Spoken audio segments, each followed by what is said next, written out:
All your favorite products under one roof in Bahrain at 27-year-old Megamart and Macromart. To have a wonderful shopping experience, please visit your nearest Megamart Macromart branch. Megamart and Macromart, full of goodness. With our stunning collection of fine jewelry, gemstones, pearls and diamonds, fine pieces in timeless designs and unspoken elegance.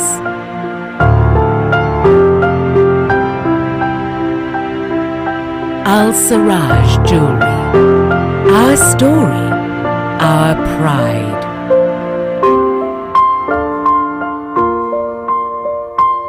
NEC Remit. Send money online to India. Credit in seconds with great rates. Download NEC Remit app now.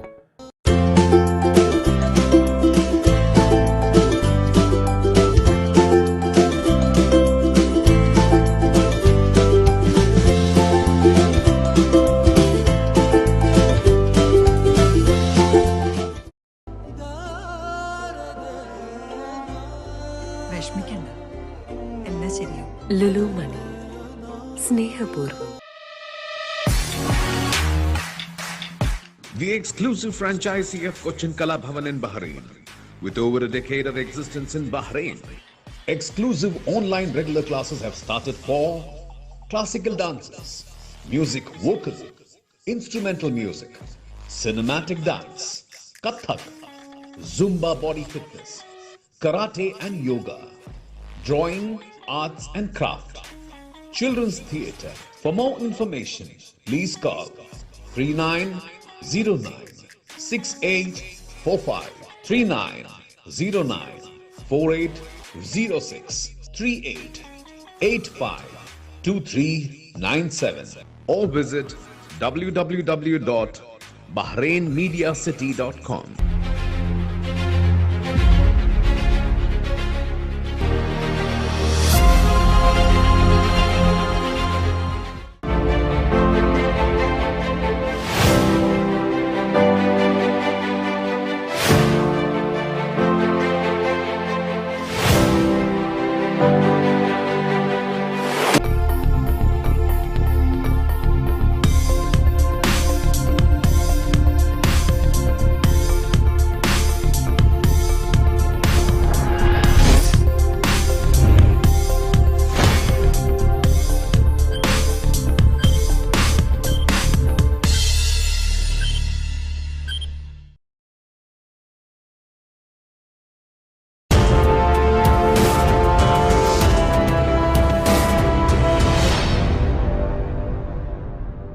Some individuals make an impression. They make a difference, both professionally and personally. They stand apart for their smart performance, simplicity, humbleness, and the list could go on.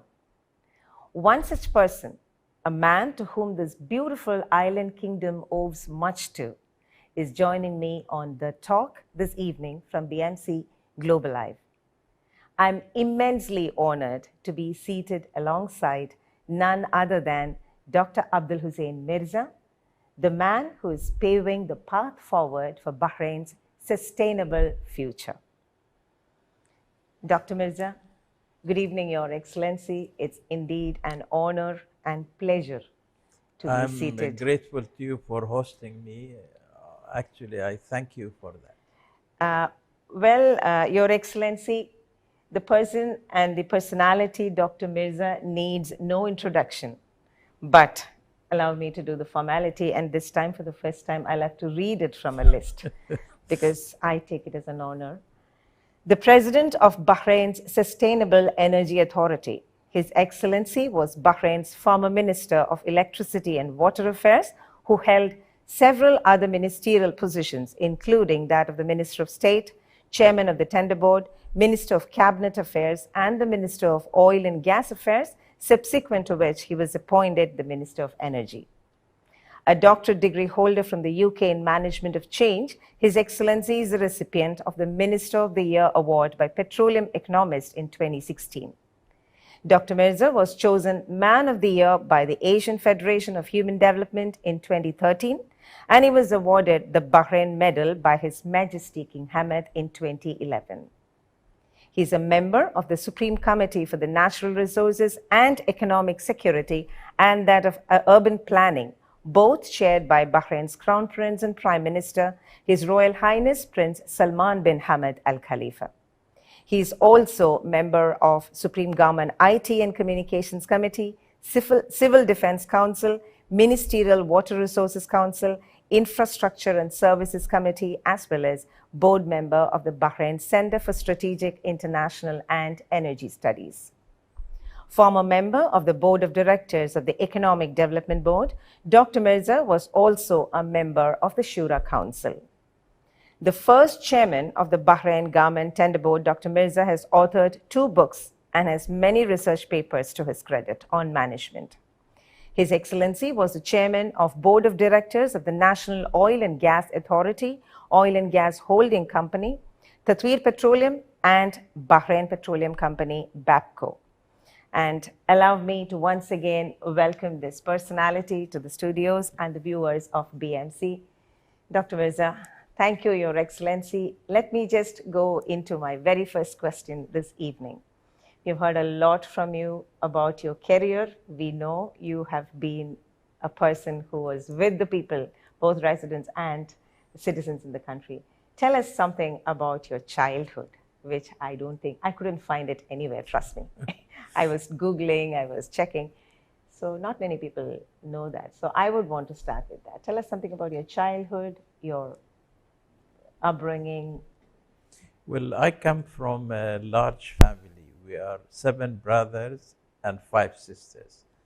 In those days, it was common to have large families. I am the 3rd son. I was born on 2nd of August 1944. That makes me 77 years old now. And I was born in Manama in Al-Makharga district. Our house was very close to the police fort. And when I was 6 years old, I attended the Western Primary School, which is called Abu Bakr Primary School. My father was keen that all his children should be educated. And my father was a self-made man. He actually started in 1925 he joined the police force. He started as an ordinary policeman. This was when officially the police force was formed in 1919. So my father was one of the few people who joined for the first time.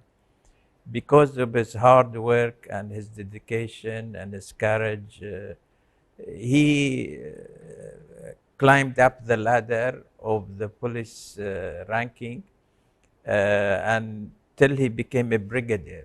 He was known as chief of police. In his days, when people wanted anything from police, they say, call Ali Mirza, my father, Ali Mirza. So he was one of the well-known, well-respected person in the community.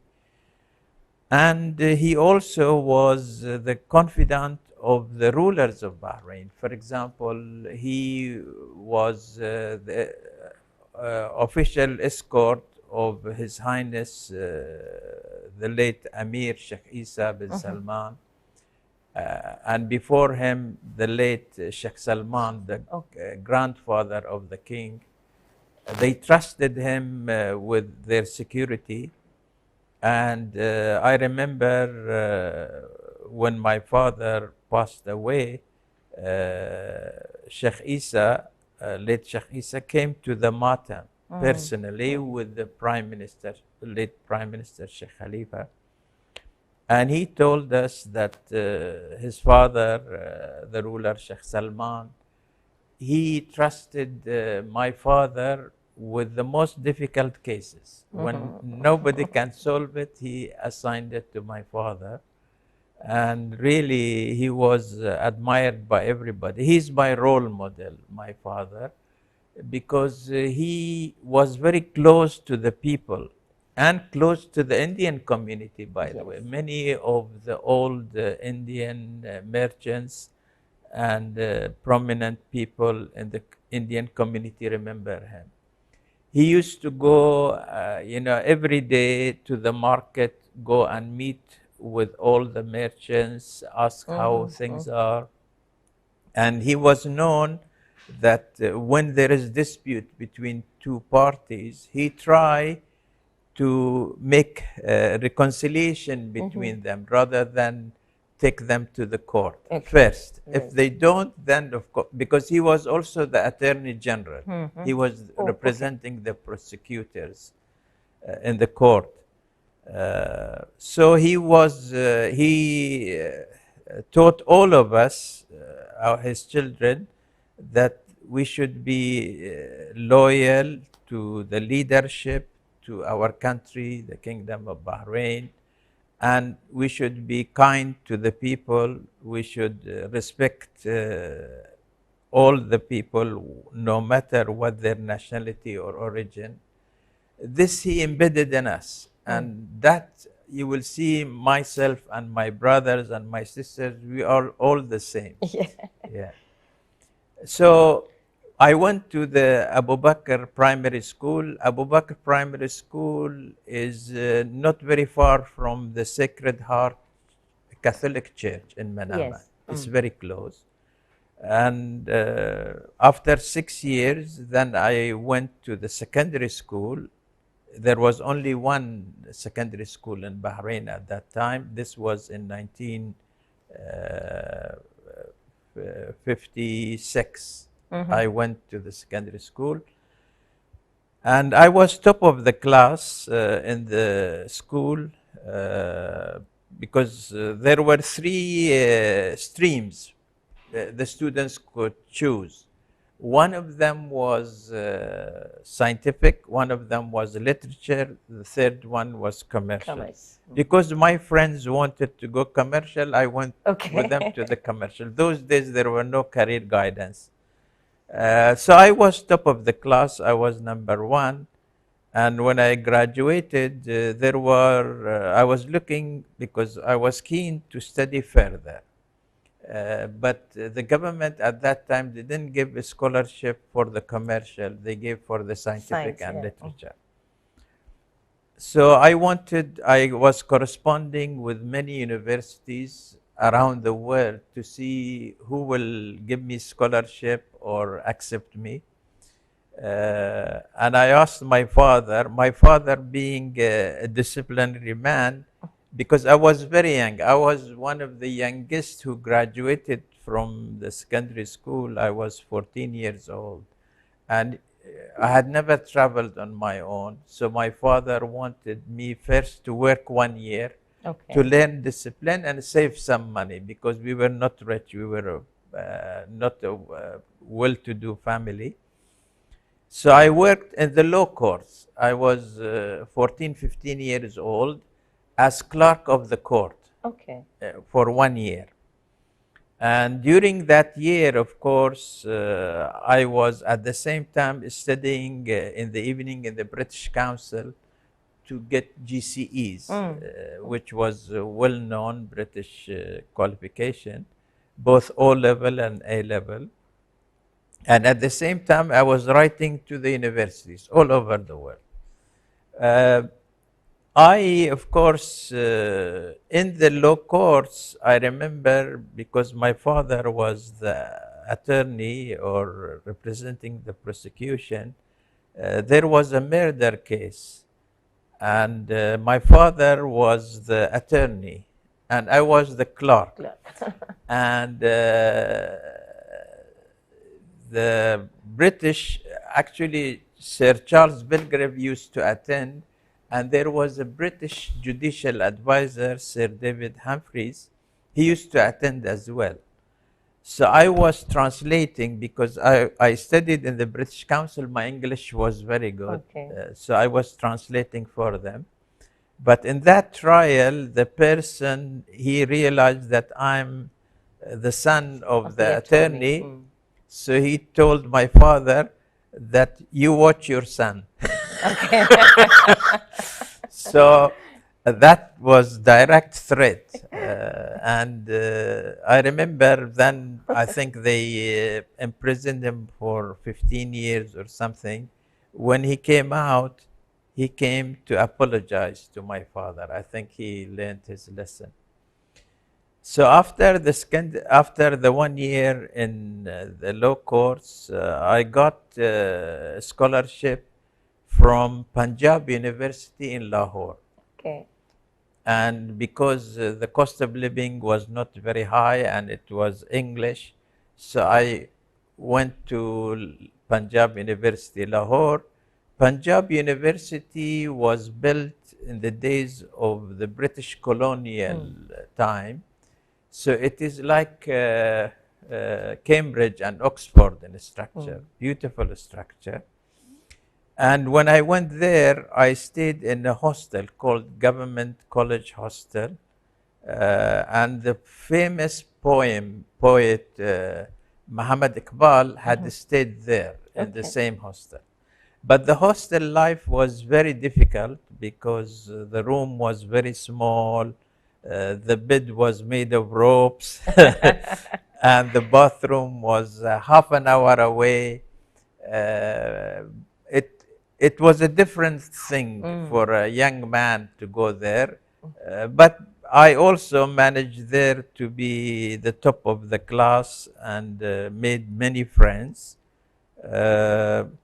Then during the summer of 1962, because I finished 1 year and this, I came for the summer vacation.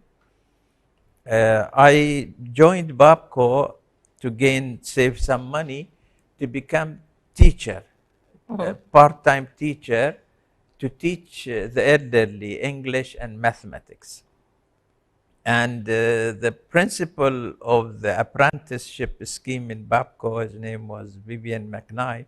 He was a very good man, and he looked for talents. So he noticed that I had been #1 in my class. I have GCE, and I have been #1 in Pakistan. So he called me and he said that if you like, you join BAPCO and we will send you to London. Okay. And he said London is much nicer than Lahore. So I accepted to stay with BAPCO, and I joined as a trainee on 6th of September 1962. That is 59 years ago. Since then, 59 years, I have never stopped working, either in BAPCO or in the government. So I'm continuing. When I joined BAPCO in 1962, then I went to the apprenticeship scheme, and they had a higher level called professional level, for those who are exceptionally good. So they put me in that. And BAPCO then sent me to London in 1965 to do our higher studies. So there were a group of BAPCO sort of trainees. We went in August 1965 to London. Of course, London in those days was the sort of center of the world. All the activities were there. And in London, I attended Isleworth Polytechnic to do OND, Ordinary National Diploma, for 2 years. Again, I was top of the class.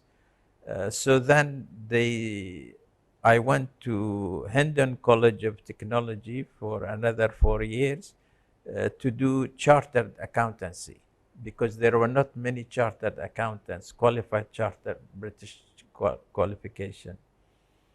And again, in that chartered accountancy, chartered management accountancy, only 1/3 of the people who sit the exam pass. Fortunately for me, I passed it, and I was awarded the top student in management accounting.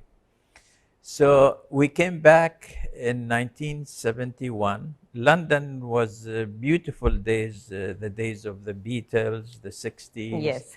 the Carnaby Street, and the theaters.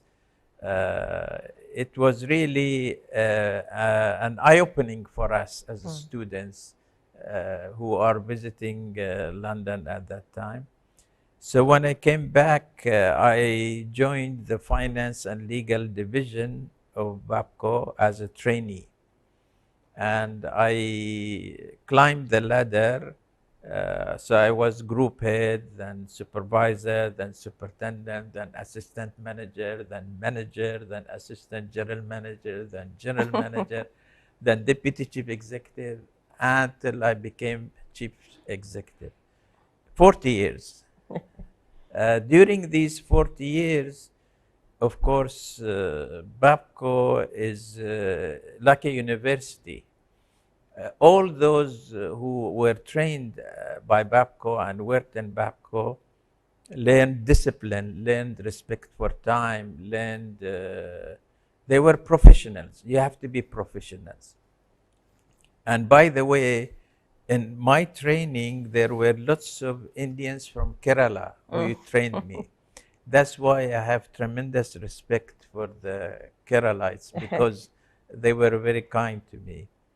So I became, during that time, I was the first Bahraini to go on international management team, because BAPCO was owned by an American company called Caltex. Yeah. And they used to select from various countries where they have branches, people whom they think will be potential for higher positions. So I was the first Bahraini to be chosen in 1976 to be the international management team. They send you to work in different affiliates. So I worked, for example, in UAE, in Egypt, in Nairobi, in Madagascar, in Reunion, and US. And then in 1979, they sent me for 2 years assignment in the head office of Caltex in New York, 380 Madison Avenue. And for the first time, I was, before my bosses were American and British. For the first time, I was boss of Americans there because I was their expert on the Middle East. So I gained a reputation whilst there in New York in the office because of my knowledge about the Middle East and my sort of what I could offer. So they were calling me even to the board of the Caltex, which is really a big honor. And then, of course, BAPCO, because Caltex owned BAPCO, BAPCO would not give you a senior position except if they are sure that you can do it not 100%, but 150%. Okay. So, and one way to test you is to send you to work in different environment, and they receive reports on you, how you have done, what are you ready to take up higher responsibilities and so on. So when I came back in October 1980, I became the first general manager of finance and legal division in BAPCO. Before that, the general manager of the finance and legal division in BAPCO and all Caltex affiliates, they had affiliates in 60 countries. It had to be American because finance holds the secrets of the organization. They know the profits and losses, the taxation, etc. Also, the legal contains all their legal structures and secret laws and so on. So I was the first Bahraini to be given that job in 1980. And then the government started participating in BAPCO. And in July 1980, the government took 60% in Babco refinery. And they formed a board here in Bahrain, 6 from the government, chaired by the late Yusuf Shirawi, Minister Yusuf Shirawi, and 4 from Caltex, chaired by the chairman of Caltex. And the meetings were held in Bahrain. Before, it was all in the United US. States. And I was general manager, finance and legal, so they appointed me also corporate secretary of the board. And in that role, of course, I had access to many information because before the board meeting, the government site 6 meets with me, and the chief executive was Don Hibben at that time. The general manager finance makes the presentation to them on what is on the agenda of the board. And if they have detailed questions, they raise it then. Then next day we met with the Caltex team and we did the same. I noticed, for example, the Caltex team, during these individual meetings with them as a team, they would, all of them 4 will ask questions and so on. But once they go to the board, only the chairman speaks, their chairman. Okay. See, they don't argue, they don't, that's the discipline. Discipline, yeah. Discipline, yeah. So through that board, of course, Bahrain then, took 60%, and I was one of the few Bahrainis who were involved in writing the participation agreements, the financial side of it, which is a big honor because that documents in history time what happened to Bahrain.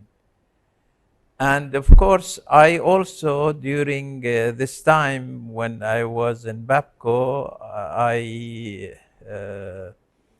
I did lots of changes. We did lots of projects. Most of it was to do with environment. Low sulfur diesel project, $750 million. We had unleaded gasoline because before there was leaded gasoline, $300 million. We did wastewater treatment. We did gas desulfurization and line blending. Maybe about $1 billion or so projects, all to make the products of Babco more environmental friendly because, of course, of the restrictions and emissions in the air. Because of this, of course, I was, but the oil industry goes up and down, prices go down and so on. So in 1983, there was again drop in prices and there was depression in the oil industry. So the Caltex team came to Bahrain. They sent a special team to reduce the costs of Babco so that they can release some manpower and also outsource things.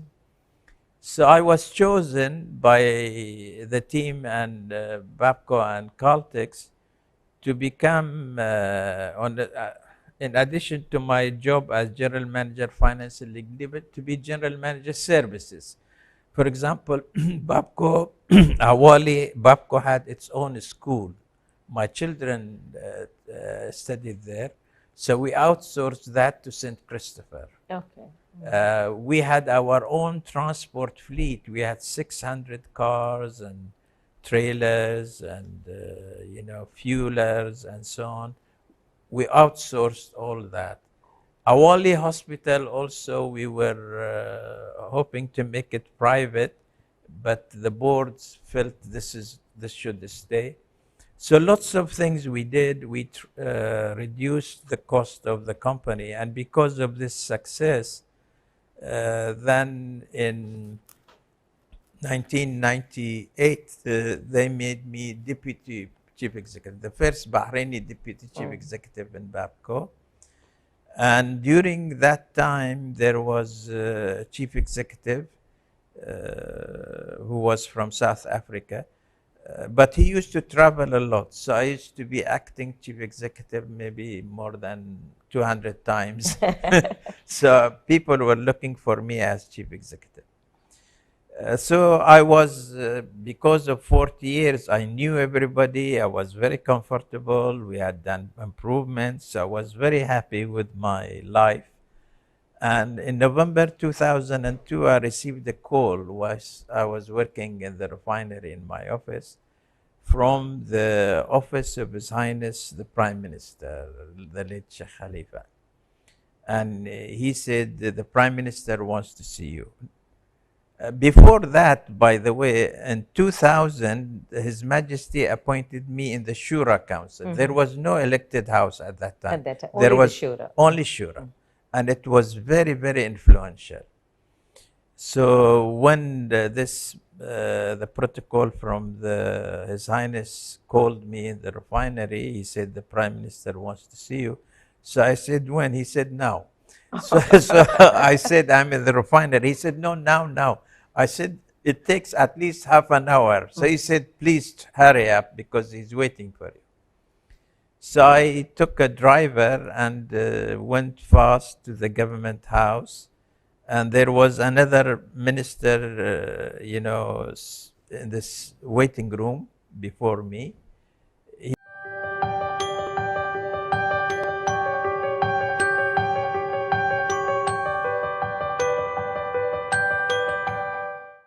All your favorite products under one roof in Bahrain at 27-year-old Megamart and Macromart. To have a wonderful shopping experience, please visit your nearest Megamart Macromart branch.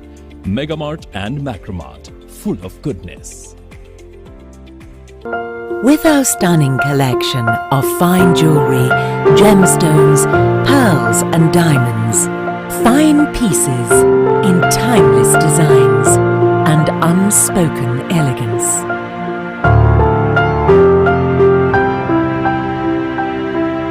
Al-Siraj Jewelry. Our story, our pride.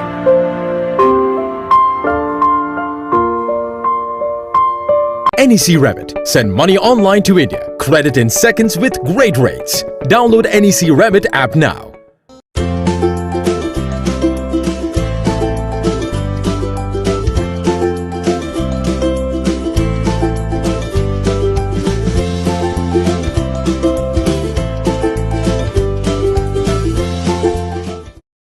He was the previous Minister of Education.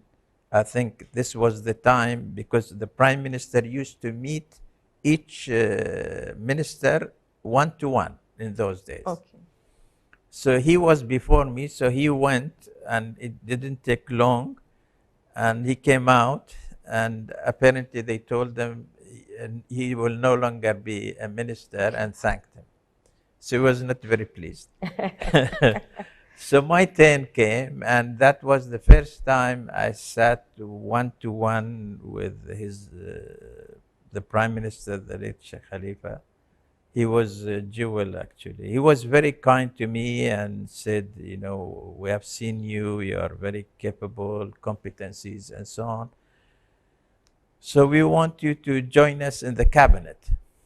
So I said, I'm grateful. He said, you will be Minister of State. So I said, what does the role of the Minister of State involve? So he said, you will be participating in the cabinet decisions. You will be on all the ministerial committees like legal committee, finance committee, because they divide the ministers into groups. They study in detail any subject before it's presented to the actual cabinet. So I became Minister of State. This was a big change in my life from the private sector to the public sector. So this was in November 2002. Only 1 month later, beginning January 2003, then again the Royal Court, His Highness Prime Minister's Court called me, Sheikh Khalid bin Abdullah. He was his sort of director of the office at that time. And he said, the leadership have chosen you to be the Minister of State, Chairman of Tender Board. And I started the Tender Board. According to the law, it was a big change because we had to open tenders, public tenders, and open, show the bids, have transparency, equal opportunity, no interference. Big change. And fortunately, the board, there was a board with me, so we managed to do a lot, and we saved the government huge amounts of money. And the tender board has gained now international recognition for transparency. This was the case until 2004. Again, the Prime Minister called me and he said, this time we want to be the Minister of Cabinet Affairs. So Minister of Cabinet Affairs means you work very, very closely with His Highness, the Prime Minister, the late Prime Minister. The late Prime Minister, bless his soul, he was a perfectionist. Okay. If you work with him, there is no, if he asks you a question, you have to know the answer. Okay. You can't say, I will check and come back. He wanted perfection. So I learned a great deal from him. I used to meet him daily, every day. I receive him, he goes into his small office first with the deputy prime ministers, and I was there.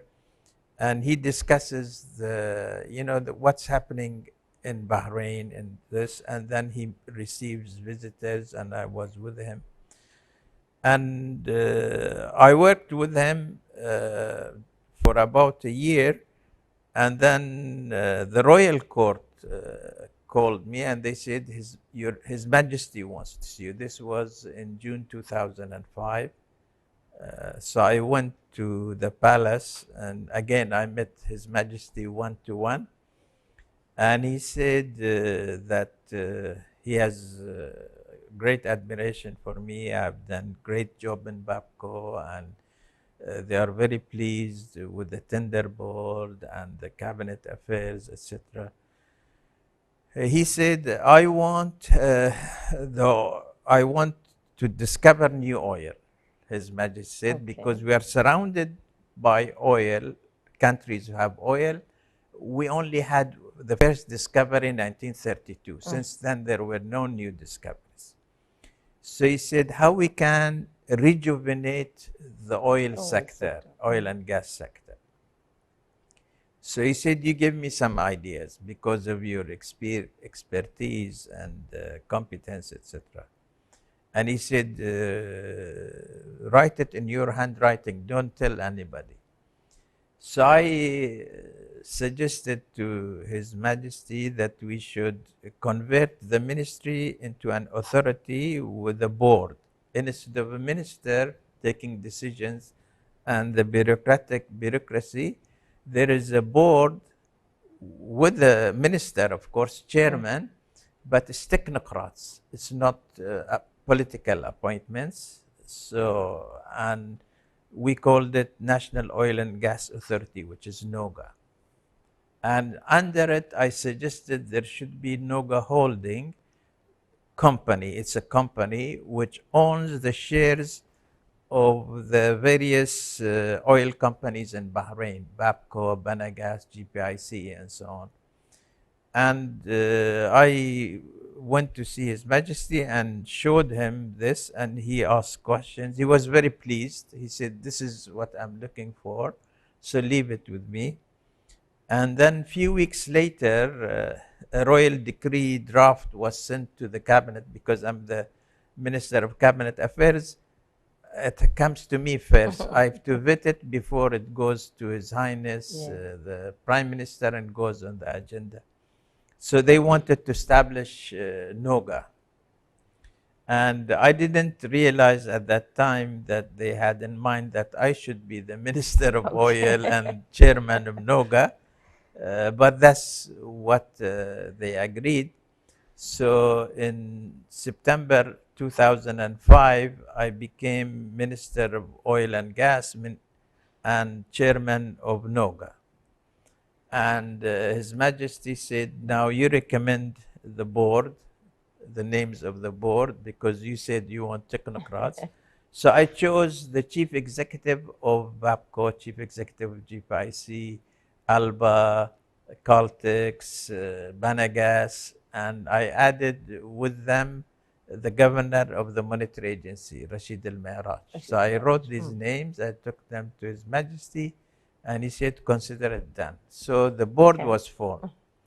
And that board, because it was a professional board, technocrats, all have proven their abilities by rising to the highest, the chief executive position. So we did lots of things to rejuvenate the oil industry. All these integrations you see now of refinery modernization, AB pipeline, the discovery of oil, all we had it, we started it. And His Majesty was very, very pleased. So that was the time, for example, we initiated something called deep gas. We put it to tender, and an American company won it called Occidental. And they really discovered the gas, new gas for us. And also Oxy explored offshore and onshore, and they discovered some oil. But at that time, the policy was not to announce and not to say anything, because Bahrain, of course, was relying on also help from the neighboring countries. So if they announced that they have lots of oil, nobody will help. That was the case, and in February 2011, when the events happened in Bahrain,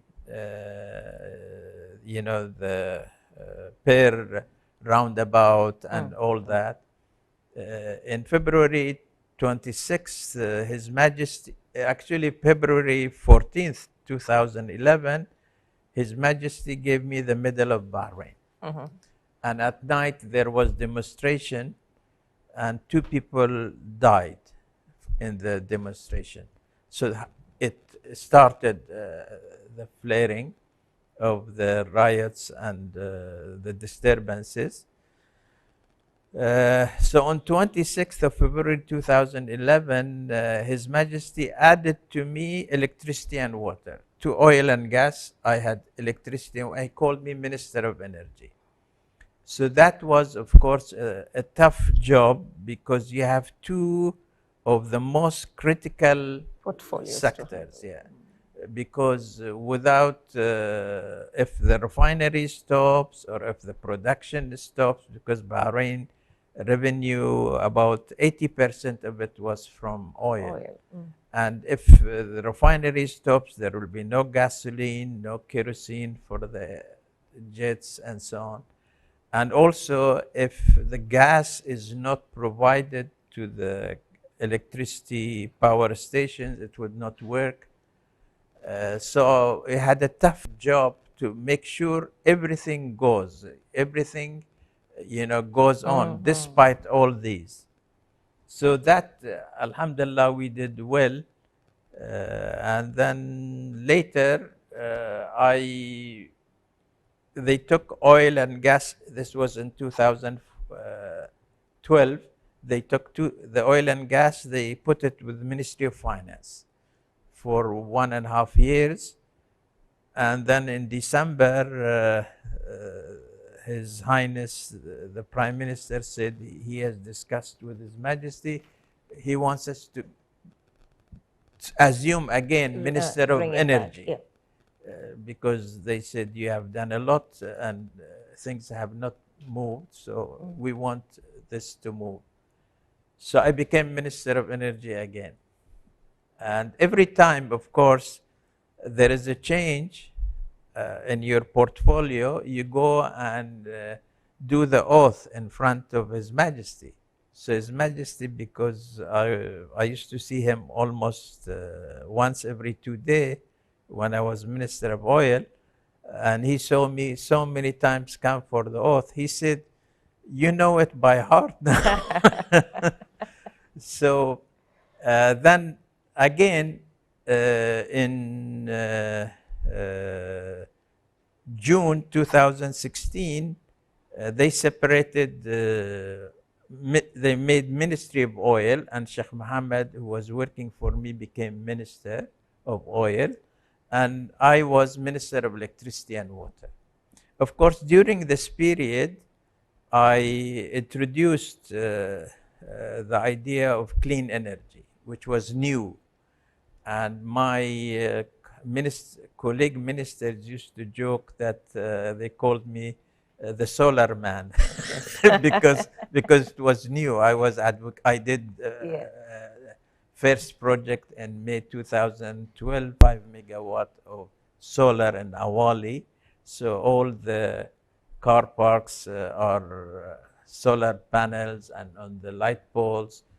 And there was lots of resistance to this because Bahrain was using fossil fuel, which is not very friendly to them, but it was cheap. So they said, "Why you want to bring this?" I said, "Because we need to keep the environment clean." So we succeeded in that. And later, of course, as you know, in October 2019, His Majesty issued the royal decree, upgraded that renewable energy section, which I created to make it Sustainable Energy Authority. And this is the first time there is an authority which doesn't report to any ministry. It reports direct to the cabinet. So it's really very high. And he issued a royal decree appointing me as the president. Of course, because of my 19 years as minister, I'm still a minister, but the title is president. So, for example, in the protocol, the government protocol, when the names are put, they put according to how long the minister has served. The earlier becomes high and the first. So my name is still there. So that's in short what my life is about. Your Excellency, you summed up the entire evening for me in that answer, trust me. And right from when you started, I was wanting to ask you, like, how come you did not took to security? Then later I wanted to ask you, how come you did not took to commerce? Then it was chartered accountancy, and then it was management, and then it is oil, energy, Babco, petroleum. And you literally walked up the rungs of life and career. And we have this evening on the talk, Dr. Mirza, who literally knows inside out of the country's key portfolios like the oil, energy sectors. Let's take a short break.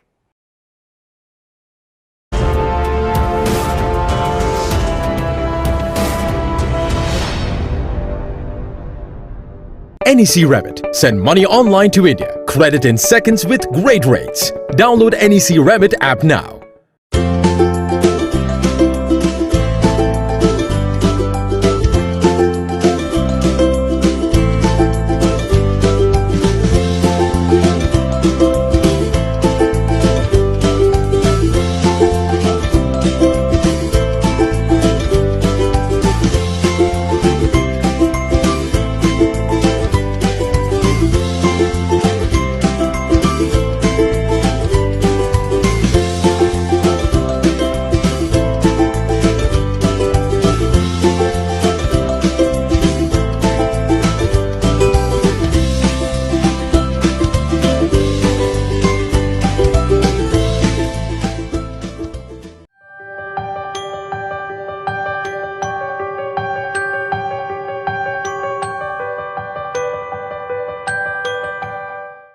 All your favorite products under one roof in Bahrain at 27-year-old Megamart and Macromart.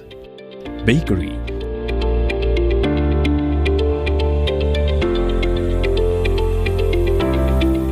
fresh meat and fish,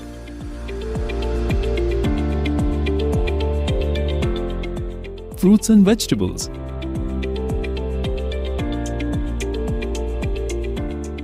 Sweets and snacks, ready-to-eat foods. Dairy products, grocery or consumer goods. To have a wonderful shopping experience, please visit your nearest Megamart Macromart branch. Megamart and Macromart, full of goodness.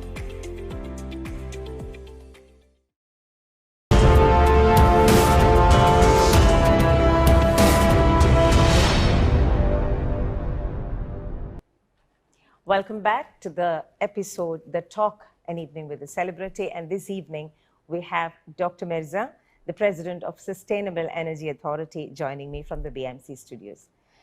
Your Excellency, ever since I've seen you, I've always seen you with a smile. And you're very calm, composed. And there is a serenity around you. And as you rightly pointed out, even during the time when we were going through tough time and handling two very important portfolios like electricity, water, and oil and energy, I've never seen you without a smile. And all the more, you did touch upon this, your close association with the Indian diaspora, especially the Keralites. I'm honored myself as a Keralite. Tell us, what makes you so close to our community? And what is one thing that you would pinpoint on us, which makes you dear to us? I think, the Indian community are really the people who built Bahrain. I mean, they are part of the building up and development of Bahrain in every sphere, whether it's in construction, whether it's intellectual, like I say, my training when I was in Babco was, my trainers were from Kerala. And the Indian community are peaceful community. They don't create problems. They are not troublemakers. They get along with people of Bahrain, and Bahraini people are kind people. If you are kind, they reciprocate. So the Indian community, to me, are really part and parcel of Bahrain. They have made Bahrain. And that's why I have tremendous respect for them. Especially the Keralites, because lots of them are in Bahrain. I don't know how many, but there is a huge number. Yes, the lion's share of the Indians are us. And they are actually, wherever you go, if you work with an Indian, you can trust him, you can rely on him, and they deliver. Okay, thank you. That is a great compliment this evening. And that was Bahrain's solar man, I would call him that, this evening on The Talk, an evening with a celebrity. Dr. Mirza, thank you very much from the bottom of our hearts. And Team BMC is indeed proud to host you this evening. Your final comments, please. Well, I want to thank you, Raji, and thank the BMC team for inviting me here, and also for their hard work and what they are doing for the Indian community and for Bahrain. And also I want to say that I'm honored to be here on this special occasion of Onam, which is, of course, your harvest celebrations. And I understand it's 21 days this time. So this is the finale. And I want to say happy Onam to all the people. Thank you very much, Your Excellency. Sustainability is all about meeting the needs of the present without compromising the ability for future generations to meet their own needs. It is defined as inexhaustible. Yes, there will be sunlight, wind, and rain. A man with a vision who worked through his career and walked up the rungs of life with a focus on this future for his country, an inspiration to many. That was Dr. Abdul Hussain Mirza with us on The Talk, an evening with celebrity from BMC Studios. Until we meet next month with yet another celebrity, this is Rajiv Unikrishnan signing off. Good night.